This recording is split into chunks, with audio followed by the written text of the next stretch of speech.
One of the greatest obstacles to crafting health and wellness is identifying and controlling inflammation. It's at the core of all complex and chronic diseases, and it's the driving mechanism that underlies the most common symptoms that people like you struggle to overcome.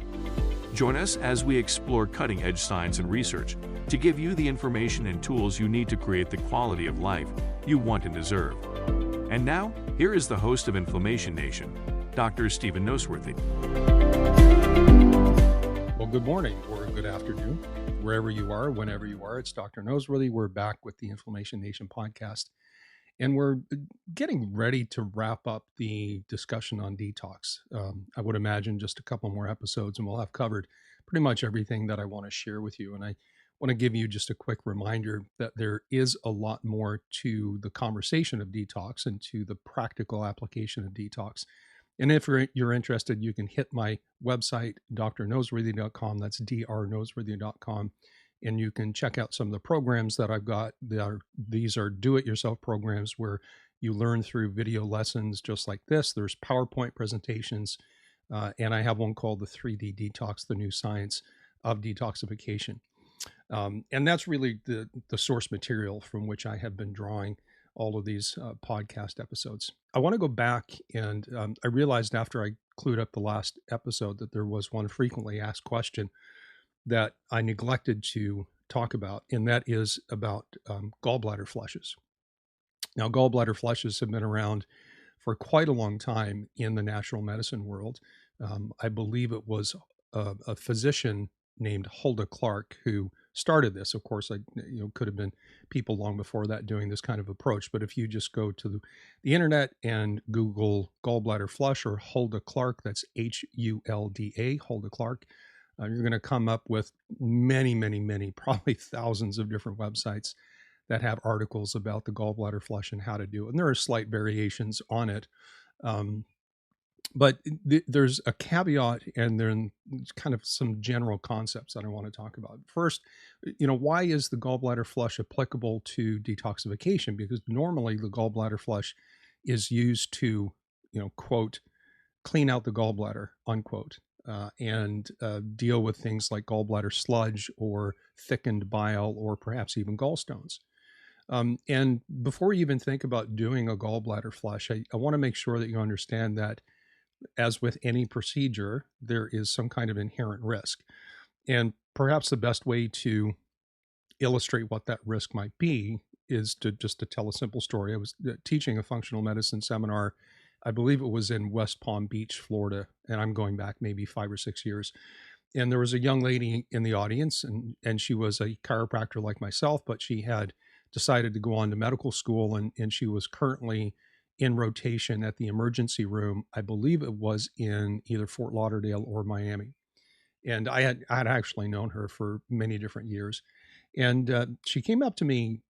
We were in a section of that weekend seminar in the content where we were talking about gut health and gallbladder function. And the topic of the gallbladder flush came up, as it usually does, because someone almost always asks me about it when we get into the seminar situation like this.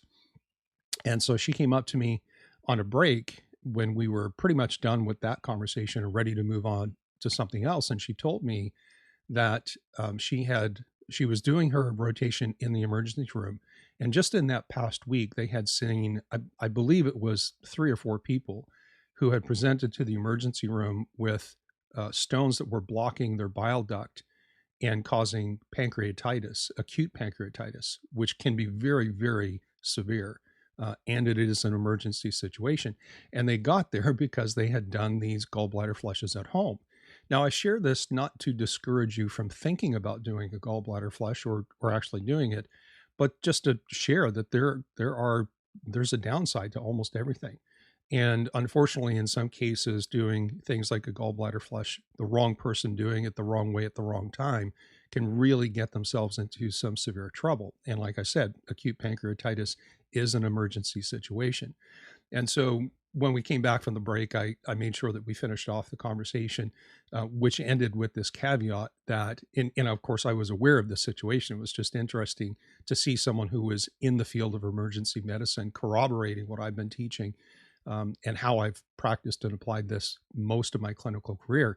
And that is, if you have any concerns that you have gallstones, or if you have a history of, say, pancreatitis, then doing a gallbladder flush is not smart unless you do something like a diagnostic ultrasound of your gallbladder, call it a right upper quadrant diagnostic ultrasound, or you could do a pan abdominal diagnostic ultrasound, and it will tell you whether or not you have stones. Do you have large stones or small stones? Do you have thickened bile and sludge? And these tests are, generally covered by insurance. Not that that's my main concern. The information and the data is my concern, not how much it costs. And even if you had to pay cash, you might pay $150 or something like that. And so my caution to you, if you're thinking about something like a gallbladder flush, is to be cautious and be smart. That is your default position. Like, don't do it unless you're absolutely sure that this is something that your body's going to be able to tolerate and you're not going to put yourself in a bad situation. So like I said, I mean, gallbladder flushes are typically used to deal with gallstones or thickened bile and sludge. And it does increase the ability to excrete bile into the small intestine. Now, remember, most bile, like 97% of bile, is made of water. It's liquid, and it's made continuously by the liver. And in fact, this is probably a good time to point out that when we talk about phase 1, 2, 3, and 4 detoxification, phases 1, 2, and 3 all happen in the liver. And the gallbladder plays the role in storing and concentrating bile and squeezing it into the small intestine, where it can bind toxins that are in the small intestine, as well as things coming out of the liver into that small intestine as well. And because bile is used as one of our primary ways to bind and neutralize toxins and then excrete them, gallbladder function and biliary flow is really, really absolutely critical. And so and I'm not going to go through how to do a gallbladder flush. Again, information is readily available on the internet. But nevertheless, everything starts with the caveat, and the caution is, forgive me saying it this way, but just don't be stupid.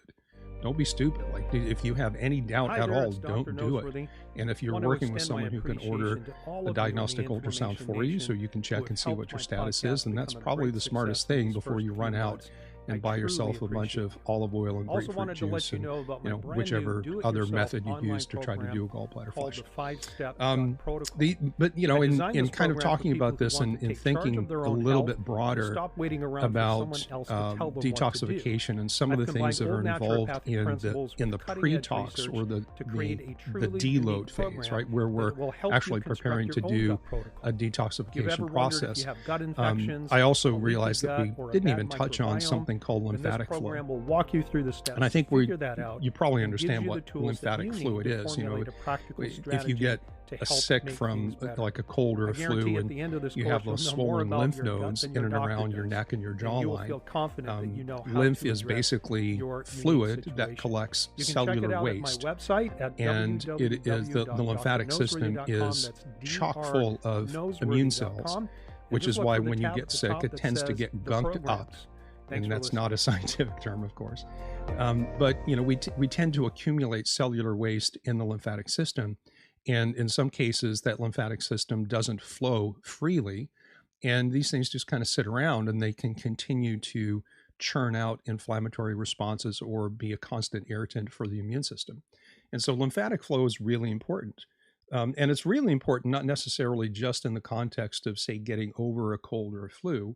You may have heard of things like lymphatic massages. There are massage therapists that actually specialize in this. I think most massage therapists know how to do the techniques, but there are some people that is their business. That's almost all that they do, is to make sure people can have good lymph flow, and that kind of decongest their body and their system.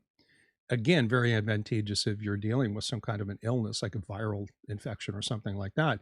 But turns out that lymphatic flow is really important for detoxification as well. And the reason for that is because as your cells are going through the process, and it's an ongoing process, of course, going through the process of cellular metabolism, they spit out, if you will, waste products that are part of natural physiology. But it just so happens that your cells, particularly your fat cells, constantly leak out small amounts of toxins that are stored in them. And we've talked before about how toxins are fat loving molecules. And so they tend to store in fatty tissues, mostly in your fat cells.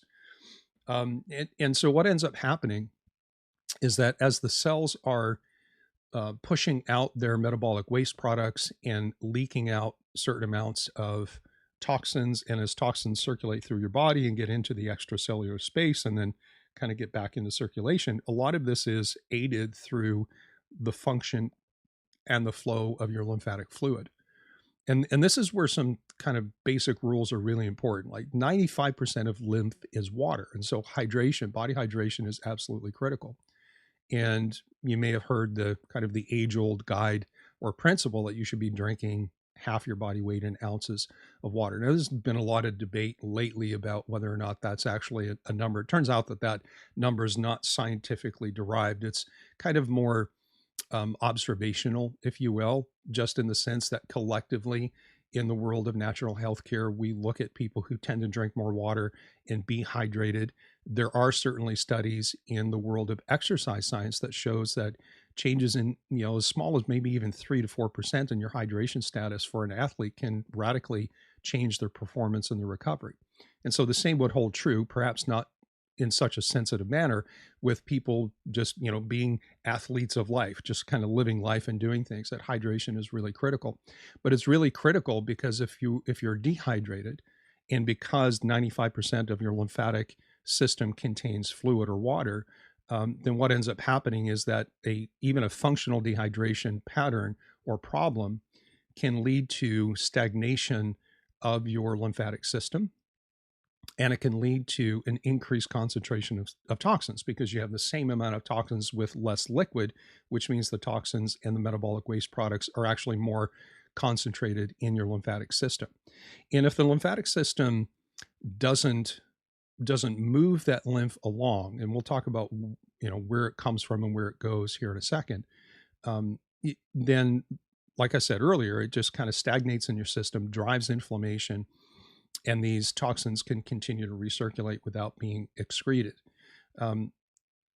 Perhaps the most important thing about the lymphatic system as it relates to detox is that lymphatic vessels, because this is a tubular system, just like your arteries, just like your veins, the lymphatic vessels don't have a muscular wall. Your arterial system has a muscular wall. Your intestinal tubular system has a muscular wall, and as it contracts, it moves its contents along. Like in the gut, that's what we call peristalsis.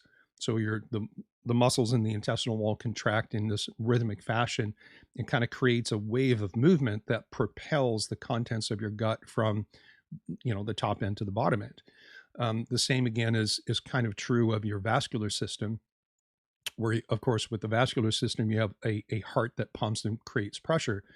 But there's a vascular wall that can either constrict or dilate your arterial system, and this is actually where we get blood pressure from.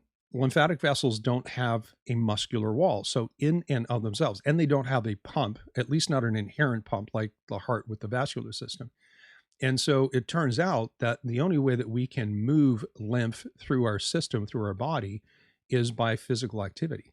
It's actually the contraction of the muscles of your skeletal system, your quads, your legs, your arms, your core, your calves, all of these things. This is what makes lymphatic fluid move. And so one of the baseline things that you can do actually to help improve your lymphatic flow and have a beneficial impact on both your inflammatory state, your immune system, as well as your detoxification status, is to be able to move, right? Kind of one of the worst things that we do when we're sick is we just lay down. And I understand like fatigue and rest and all that kind of stuff is important, but there's a trade-off in the sense that when you're laying down and resting for days on end, you're not moving your lymphatic system, and that's actually not beneficial whatsoever. So a little bit of activity in those contexts is important, but physical activity is the most critical thing. And, supplements and some other strategies can help as well, but really movement is absolutely important. And so the lymphatic system, like I said, it collects your cellular waste products and toxins that are in and around the cellular space. And the lymphatic system always flows towards the heart, which is, if you've ever had a lymphatic massage or looked up, things like dry brushing techniques or whatever, they always tell you, like, start in the extremities and move towards the chest. And that the whole point of that is to try to get some kind of a physical or mechanical force to squeeze the juice, if you will, through that lymphatic system to get it back to the heart. Because ultimately, at the end, when we look at how lymphatic flow ends up in the heart, and all of that extracellular waste and all the toxins that get collected by the lymphatic system ends up in the heart, which then recirculates that through the system. We'll come back to that in a second, but let's start with where the lymphatic system begins, because it's a closed tubular system. It's basically a big loop, right? And again, it's connected to the heart, but where the lymphatic system really actually begins, at least from a function standpoint, is down at the cellular level, where lymphatic tissue takes up the fluid that includes the cellular waste, again, from cellular metabolism, as well as the toxins that are in and around the cells and leaking out of the cells. And what ends up happening, pardon me, is that when the lymphatic cells or lymphatic system picks up the cellular waste and toxins, it recirculates back to the heart and gets mixed with your blood. Now, when we look at the blood, and I don't want to throw too many numbers and make this too complicated, because this is a lot easier if you're looking at some kind of a graphic or an image that lays it out in a connected way. But once the lymphatic system collects your cellular waste and toxins that are out in your body, flowing back to the heart, about 5% of what comes out of the heart goes directly to your liver through what's called the hepatic artery. Not that you need to remember that. And about 20% of cardiac output, or blood flow coming out of the heart, goes to the gut, the spleen, and the pancreas first, and then goes directly to the liver through what we call the portal vein. And so when we break it down and understand that the lymphatic system collects waste material and toxins from your entire body and brings all of that through muscular contraction, physical movement, back to your heart, and then the heart redistributes that by mixing it with blood, about 25% of the blood flow that comes out of the heart into the liver. No, let me say it this way. Let's just focus on the liver, because the blood coming out of the heart either goes directly to the liver first or goes through your gut, your spleen, and your pancreas, and then to your liver. But about 25% of the blood that flows into the liver is oxygenated blood that comes through the heart via the respiratory system. And about 75% is deoxygenated blood, which is stuff that's been returning from your body with all of the waste products.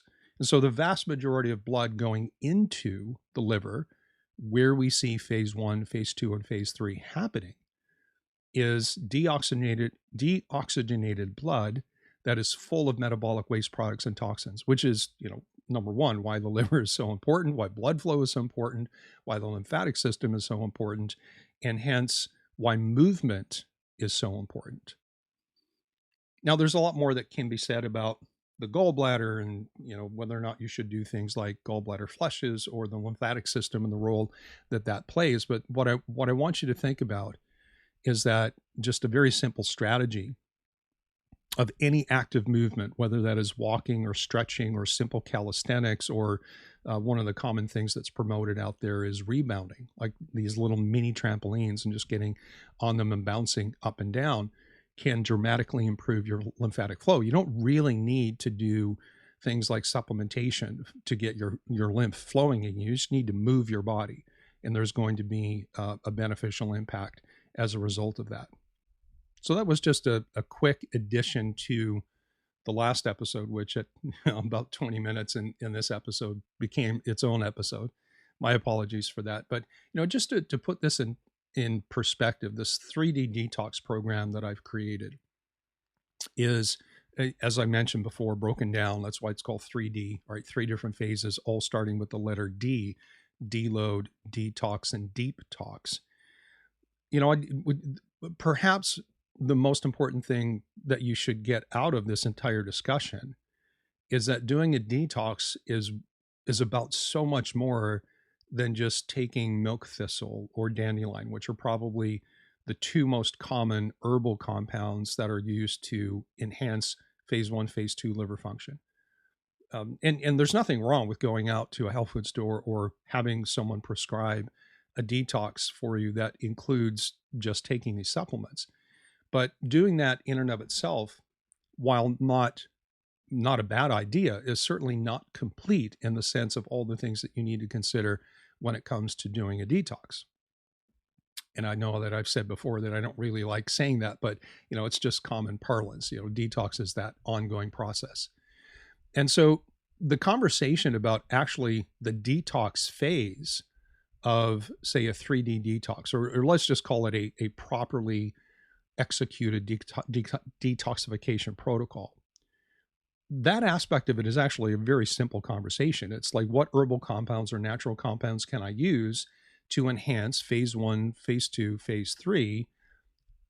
But again, caveat, you don't do that until you're moving your bowels on a regular basis. And we could also even add in there until you're moving consistently and driving lymph flow.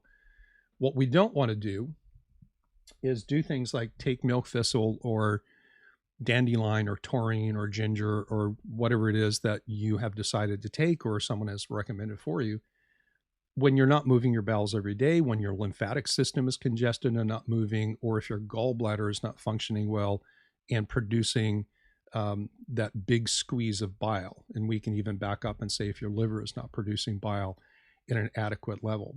If you directly support phase one, phase two detox by using herbal supplements, natural compounds, then whatever's happening, like here's just kind of a way to think about it is, and I think I may have mentioned this before, just jumping into the detox aspect, the second phase of the 3D detox process is like bailing a sinking ship. Because in most cases, particularly if you have any degree of complexity, if you're further to the right on the scope and the scale of complexity of detoxification that we talked about an episode or two ago, then all you're doing is you're barely making a dent in the bigger picture because you have toxins, number one, that are coming in on a constant basis every single day. Chances are you have aspects of your physiology that are not working in your favor. And so you have more of an opportunity or probability that your toxic load is just recirculating and causing more problems and wreaking havoc on your physiology. And you just you take a liver supplement and you think that that's going to do everything for you. And I'm telling you, it's not. It's a lot more complicated than that. So having said that, I think what I'm going to do is I'm going to take a graphic that I use in my 3D detox program. I'm going to make it available to you guys for free. And it just lays out the supplements and some other things that are applicable in phase one, phase two, and phase three detox. I might even throw in a graphic that outlines the lymphatic system and how that works, just so you can kind of have a mental image of doing that. It will take me a day or so. I'm pushing this podcast episode out on Sunday, July the 24th. Here we are in 2022. So give me a couple of days to upload this to my website. And if you're interested in downloading that, you can just go to drnoseworthy.com. That's drnoseworthy.com. And on the front page, on the home page, just look for the tab or the button that says free 3D detox download. And I'll put it out there. You'll probably have to put in your email address or something like that so I know where to send it. But I'll make that available to you just so you have something tangible rather than just this big discussion. But again, this is a reminder that detoxification and figuring out how to put all the pieces together for you as an individual can be a little bit more complicated. And this is why I created the 3D detox program, is simply to help you guide yourself through that process. And that program is not just theory and ideas. There's practical applications and suggestions for techniques as well as supplements and timing and time frames and all those different things. And so you might want to check that out. All right, so I'm going to call this episode wrapped. And when we come back on our next episode, we're going to talk a little bit about D3, which is deep tox. And that is the idea that we're pulling toxins out of deep storage and then repairing the damage that has been done to your cells as a result of having a toxic burden that your body's not handling properly. We'll see you next time on the Inflammation Nation. Thank you so much for listening to the Inflammation Nation. If you found this episode valuable, please rate, review, and subscribe to our podcast. Be the first to know when a new episode drops so that you can stay on top of your game. It also helps others like you find the answers they need. And why not head over to my main website, drnoseworthy.com, that's drnoseworthy.com, to explore my personalized functional medicine coaching programs, submit a question to the podcast, maybe take a quiz, or even reach out to me using the contact form that you can find there. We'll see you next time.